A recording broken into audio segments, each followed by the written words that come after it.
Muito boa noite, este é o Jogo do Poder de São Paulo e, como todos já sabem, vai ao ar para todo o Brasil, exceto as cidades do Rio de Janeiro e Curitiba, que tem o seu próprio Jogo do Poder.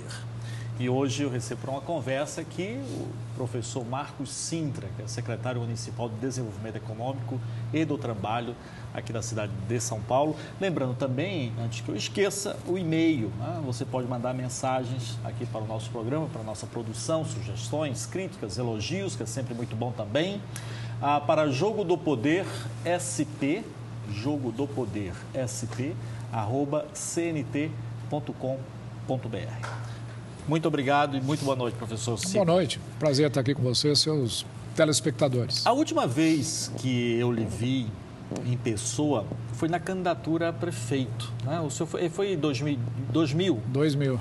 Eu me lembro, o senhor participou do debate na Band e eu, por acaso, também estava lá naquela ocasião. Foi um debate o debate que ficou para sempre guardado nas minhas lembranças, por outras razões, mas foi muito, muito interessante.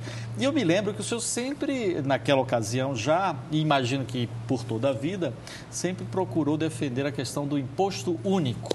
Né? Quer dizer, a luta continua, não emplacou ainda. O que é que falta? Pois esse é o caso típico de uma dessas propostas que a sociedade demora para assimilar, não é?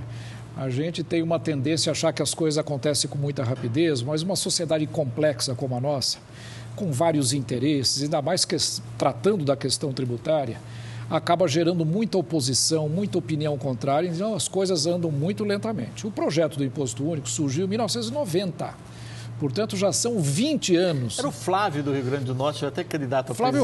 Flávio Rocha. O Flávio Rocha, na época, eu só lecionava na Fundação Getúlio Vargas, como ainda leciono. Porque a minha memória está boa. Tá boa, lembrando de 20 anos atrás. E naquela época, um deputado federal, que era o Flávio Rocha, ele apresentou o projeto na Câmara dos Deputados e ele não avançou. Ele sofreu uma derrota logo no começo. Foi também no período em que o Collor acabou sendo cassado, um período muito tumultuado no Congresso Nacional, e o projeto não avançou. Mas eu, quando cheguei eleito deputado federal em 98 até 2003, eu reapresentei o projeto, não é? E esse projeto foi aprovado por unanimidade, teve toda a sua tramitação legislativa completada. Ele foi aprovado na Câmara dos Deputados, na Comissão Especial de Reforma Tributária, na Comissão de Constituição e Justiça, e hoje ele está na pauta, ele está pronto para ser votado. O que significa, no caso, está pronto para ser votado? Depois dessa votação, ele iria para o Senado ainda? Sim. Né? Por ser uma PEC, é um projeto de emenda constitucional, ele tem que ser votado 2 vezes na Câmara e 2 vezes no Senado. Para ter certeza. Com quórum qualificado, para ter certeza de que é correto o voto. Mas antes disso, o projeto tem que passar pela fase mais difícil de qualquer projeto, que são as comissões da Câmara dos Deputados ou do Senado, se o projeto tiver origem no Senado. E o projeto do Imposto Único já foi aprovado. Eu acho que é um projeto que mudaria a face do país. Mudaria os conceitos, o relacionamento, o empresário brasileiro seria libertado dos guilhões que hoje impedem ele de ter mais competitividade, né? Na prática, como seria na prática o cidadão e o empresário? Olha, o projeto do Imposto Único é de uma simplicidade que às vezes as pessoas até desconfiam, né? É o seguinte, nós eliminaríamos do projeto do Imposto Único, se ele virasse realidade amanhã, e é o projeto que está na Câmara dos Deputados, pronto para ser votado, só falta vontade política das lideranças do Congresso. Ele elimina todos os impostos chamados tributários ou essencialmente fiscais. Imposto de renda, ICMS, IPVA, IPTU, ISS, PIS, COFINS, todos os tributos que são basicamente geradores de receita para o caixa do governo seriam eliminados. Continuariam apenas os tributos chamados extrafiscais, que são alguns impostos que existem, não para gerar arrecadação, mas para serem instrumentos de política econômica. O mais conhecido deles é o imposto de importação. Ele não existe para gerar receita para o governo, ele existe para ser um instrumento de proteção à indústria nacional. Então, esses impostos chamados extrafiscais continuam existindo. Os outros seriam totalmente eliminados e haveria apenas um imposto que incidiria sobre movimentação financeira como era a CPMF, basicamente como era a CPMF, só que ela seria única. Esse imposto seria o quê em termos de porcentagem? Ele seria, para manter a atual carga tributária, ele deveria ter uma alíquota de 2,60% no débito e no crédito bancário. Não é? Então, se eu faço um pagamento para você, por exemplo, seria debitado na minha conta 2,60% a mais do que o meu cheque. Por exemplo, se eu dou um cheque de R$100, seria debitado 102,60 centavos, R$102,60. E seria acreditado na sua conta R$100 menos 2,60, ou seja, 97,40. Então, quem recebe o pagamento paga 2,60% do que recebe. Quem faz o pagamento paga 2,60%, portanto, a soma dos dois gera 5,30%, 5,20%. E com isso, nós geraríamos a mesma arrecadação que hoje no país necessita mais de 60 impostos com toda a burocracia envolvida. E no produto? Vou comprar, para ser engraçadinho, papel higiênico. E aí? No produto, esse imposto está embutido no preço do produto. É que nem qualquer outro imposto. Ou seja, não é como nos Estados Unidos. Esse custa $10 mais taxa. A taxa não seria cobrado na hora ali, não? Seria no momento que você faz o pagamento. Quando você faz. Mas já é embutido. Não, o imposto arrecadado ao longo do processo de produção está embutido no preço da mercadoria. Sim, mas eu não saberia exatamente quanto eu estava pagando ali. Sabe, porque o que acontece é o seguinte, você vai pagar 2,60% do preço da mercadoria. O seu salário teria um desconto de apenas 2,60%, ao invés dos quase 30%, que são os descontos que existem hoje. Então, nós sabemos perfeitamente qual é o imposto que cada um paga naquele ato.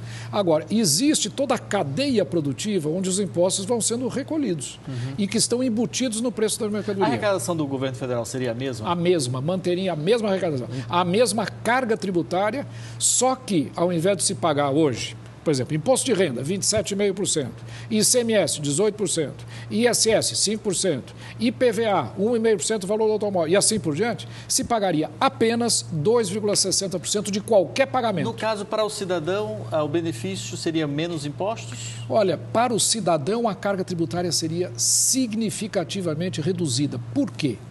O que eu não estou entendendo é o seguinte, como é que ela vai ser reduzida para o cidadão se no final a soma é a mesma? Pergunta inteligente e muito perspicaz, mas aí é que está a beleza desse projeto. Com o imposto único, acaba a sonegação. Com o imposto único, todos pagam. E no Brasil hoje, a taxa de sonegação tributária equivale a 50% do que é arrecadado. Ou seja, nas transações existentes na economia, cerca de 50% delas não recolhem os tributos que deveriam recolher. Isso quer dizer que algumas pessoas que pagam impostos estão pagando muito mais do que deveriam e outras muito menos. Com o imposto único, a sonegação acaba. A CPMF mostrou isso. É um tributo que todo mundo paga. Ninguém sonega. É impossível sonegar um tributo desse. Quem é o grande inimigo do imposto único? Com isso, quem paga imposto paga menos. Agora, o sonegador, aquele que faz malandragem tributária, os chamados planejadores fiscais, esses vão pagar um pouco mais do que estão pagando hoje. Os fiscalizadores do Detran. Sem falar na corrupção, etc. Isso é um assunto aqui interno.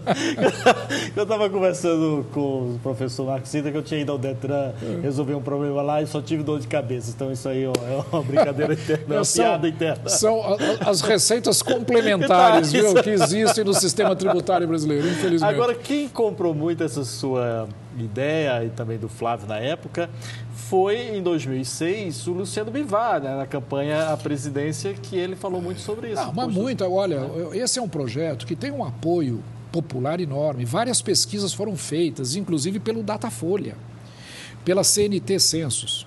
60% da sociedade brasileira conhece o imposto único e deseja a implantação do imposto único, 60% dos pesquisados. Veja, essa é uma taxa elevadíssima, não existe um consenso como esse no Brasil.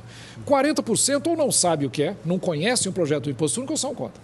Então tem muito apoio. Luciano Bivar foi um deputado, aliás, fomos colegas na Câmara dos Deputados, que também apoiou muito o projeto do imposto único. Roberto Campos era um defensor ardoroso do projeto, escrevia artigos, as famosas colunas que ele tinha na Folha de São Paulo, que eram memoráveis, várias delas a favor do imposto único, e é o homem que criou o sistema tributário brasileiro atual em 67, 68, ele e o Bulhões.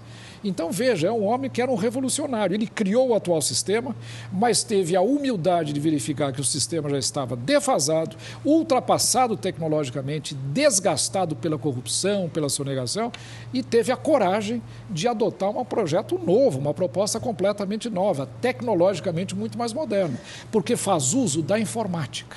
E hoje os bancos têm instrumentos da informática moderna que permitem a arrecadação a um custo muito baixo e insonegável. E a grande máxima do imposto único, se todos pagam pouco, todos pagam menos. Isso responde a sua pergunta. Totalmente. Agora, na questão do Congresso, ainda voltando, para ela chegar a este ponto, ela já passou pela questão dos debates, comissões ou não, para chegar ao ponto que chegou. Anteriormente, então, teve algum partido que se destacou por ser contra? Não, olha, é curioso, essa também é uma pergunta muito interessante. Aqui a gente só faz pergunta interessante. Mas é por isso que eu já é a primeira vez que eu estou vindo, mas já me convido para voltar em outras oportunidades, viu? Mas é o tipo de conversa que eu gosto, porque são perguntas muito perspicazes. Mas veja, não existe nenhum partido que seja contra, formalmente. E se você consultar a opinião dos parlamentares congressistas, tanto senadores quanto deputados, individualmente, todos são favoráveis. Aí você pergunta, mas então por que não é aprovado? Quando dependeu apenas da opinião pessoal de cada parlamentar, e esse é o trabalho nas comissões, ele foi aprovado por unanimidade. Agora, quando depende de uma postura política que envolve política de governo, envolve interesses corporativistas, etc., aí a coisa complica. Quem é contra? Primeiro, a burocracia pública. A burocracia que vive dos impostos, diferentemente de nós que vivemos, apesar dos impostos que sobrevivemos, a burocracia não quer manter esse sistema complexo. Essa é a fonte de poder do burocrata. Esse é contra. Os grandes advogados tributaristas sempre inventam, acham alguma coisa para ser contra, porque é o meio de vida deles. Sem dúvida. E, principalmente, o sonegador, aquele que faz do sistema tributário uma arma de concorrência desleal. Aquele que sonega mais do que o seu concorrente e, com isso, ele sobrevive. O que eu queria saber, professor, era a ajuda que este imposto único pode dar na questão agora do empregador e na geração de emprego. E isso depois que a gente voltar desse breve intervalo comercial, tá bom? Então você fica aí ligado que a gente já volta.